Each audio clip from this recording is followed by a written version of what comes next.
At the end of the last video, I promised that I would talk to you more about operant conditioning, and I'm now going to deliver on that.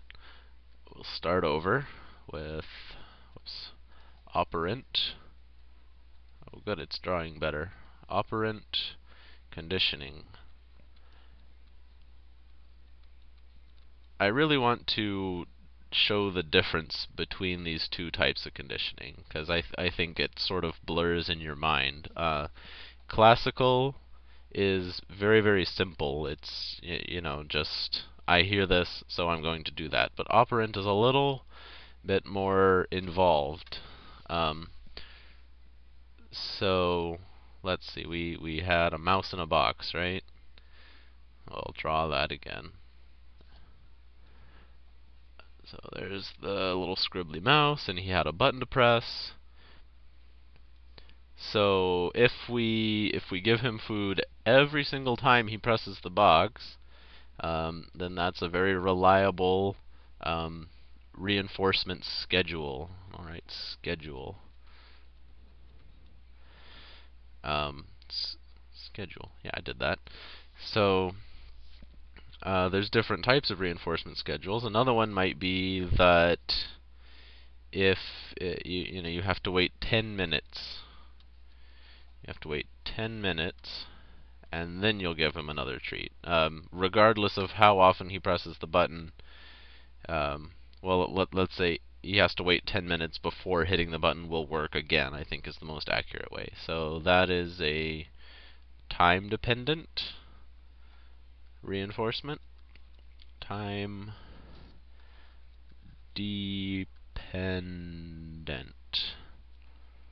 reinforcement schedule. And another type would be, for example, if you gave him a pellet of food every, let's say, 30 tries, or every 30, I think the word is trials. Trials. So, that's pretty simple. It's just he hits the button, it's a dud, dud, dud, dud, all the way until the 30th one, and then he gets a treat. So that is called intermittent, I think. Well, you can see what these are. So the next one, let's see. How about if it was like a random interval between maybe he'll get it the next try, between 1 and 30. Or even better, between 1 and 300, a really big random interval.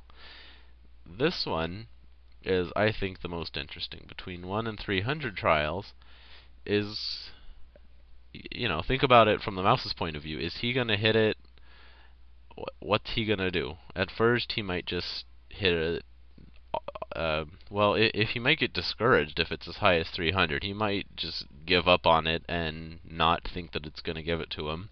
But if we set it a little lower, if we set it at 50 or 100, then he'll start to learn that the button does give him food somewhat reliably, and then he doesn't know how often to hit it. And what this produces is a really reliable behavior pattern of it doesn't die out. One of the important, well, I think the only important measure of how strong these behaviors are is how long it takes them to die out. And by dying out, I mean if you graph, how many times he does it versus the time since you stopped feeding him or stopped giving the reinforcement. So, we've had him on the, let's go with just the basic one. Every time he hits the button, he gets a piece of food, and then all of a sudden he doesn't get food anymore. What's going to happen? It's going to drop off really quickly. The mouse is going to figure that out, because the very first time he's going to say, hey, what's up? This isn't working, and he might continue to try, and he might try again and hope that it might work, but generally he's going to drop off in how often he tries it pretty quickly. For the 10 minutes one, that'll take a little longer because he's not used to it working every single time. So he might. I wish I hadn't used blue already, but it'll go a little slower. He'll keep up a little longer, and he might see a little resurgence, and then he'll give up eventually. And so that's the time-dependent one. It's more powerful than the other one when you measure it this way. It takes longer for the mouse to stop doing the action of hitting the button. For the 30 trials one, that's probably going to look a lot like the 10-minute one.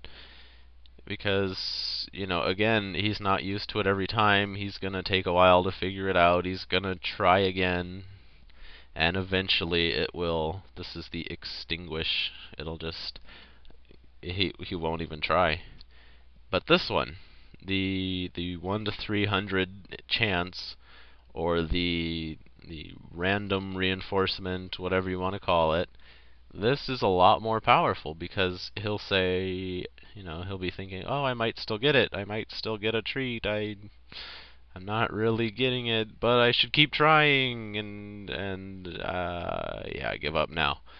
So that one is a lot more powerful. This is, it's like a dog going through the trash. If you're trying really hard not to throw food in the trash, but you do once in a while, once a month, once in 300 days, or whatever, the dog's still going to knock over the trash can pretty consistently, even if you're able to not throw away any food. It just keeps going, even when there's no reinforcement. And any little piece of reinforcement, if you go, I guess 300 is too big, but if you go a long time and then all of a sudden he finds food, then he's gonna jump right back up again, and it'll be right where it was. So that I think is the rest of operant conditioning. I can't really think of anything else to say about it. So there you go.